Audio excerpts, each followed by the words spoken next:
میں نے گورکن بابا سے پوچھا، بابا جی گناہگاروں کی قبروں کا بھی کچھ احوال بتائیے۔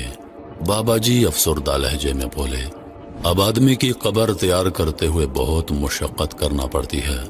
قبر کی مٹی سخت ہوتی ہے تو کہیں پتھر قبر کی تیاری میں رکاوٹ بن جاتے ہیں۔ آج کل قبروں کی کھدائی کے دوران سانپ بچھو کا نکل آنا عام سی بات ہو گئی ہے۔ کئی قبروں کی کھدائی کرتے ہوئے عجیب سی وحشت اور گھبراہٹ طاری ہو جاتی ہے، چونکہ قبر کی کھدائی ننگے پاؤں کی جاتی ہے۔ کئی قبروں کی کھدائی میں میرے پیر جلنے شروع ہو گئے تھے۔ میں نے اپنی زندگی میں قبر کی تیاری کے دوران قبر سے دھواں بھی نکلتے دیکھا اور آگ کے شعلے بھی۔ کئی قبروں میں تدفین کے بعد قبروں پر رات کو آگ جلتی دیکھی ہے، اور کچھ قبروں سے چیخو پکار بھی سن چکا ہوں۔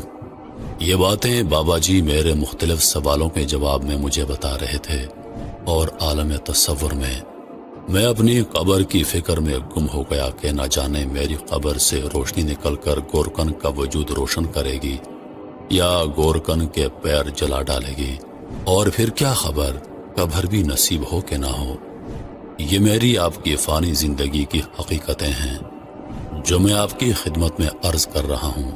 قبر ہمارا وہ مستقل گھر ہے جس میں ہمارا سور پھونکے جانے تک رہنا مقدر ٹھہر چکا ہے۔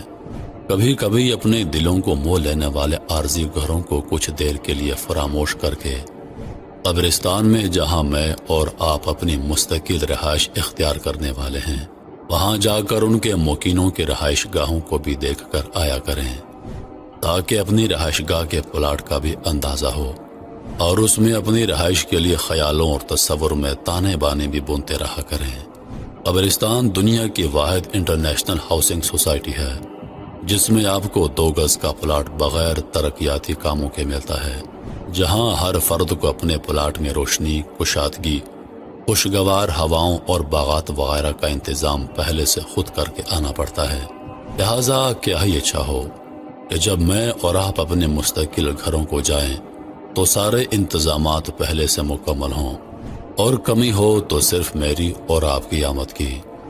اللہ ہم سب کی اس آنے والی منزل کو آسان بنائے۔ لفظ موت کا تصور کتنا خطرناک ہے، خود کو قبر میں محسوس کرنے پر رونگٹے کھڑے ہو جاتے ہیں۔ یقین ہی نہیں ہوتا کہ واقعی ہماری چلتی سانسیں ایک دن ہم سے بے وفائی کریں گی۔ ایک دن ہمارا وجود بے جان پڑا ہوگا، ہمارے اپنے ہمیں ہمارے اصل مکان پر پہنچا کر مٹی ڈالائیں گے۔ پھر وقت گزرتا جائے گا، ہمارے اپنے جو ہمارے بغیر ایک پل بھی مشکل سے گزارتے تھے وہ اپنی زندگی میں مگن ہو جائیں گے، اور جب جب ہمارا ذکر ہوگا تو کہا جائے گا اللہ کی امانت تھے، واپس لے لیا۔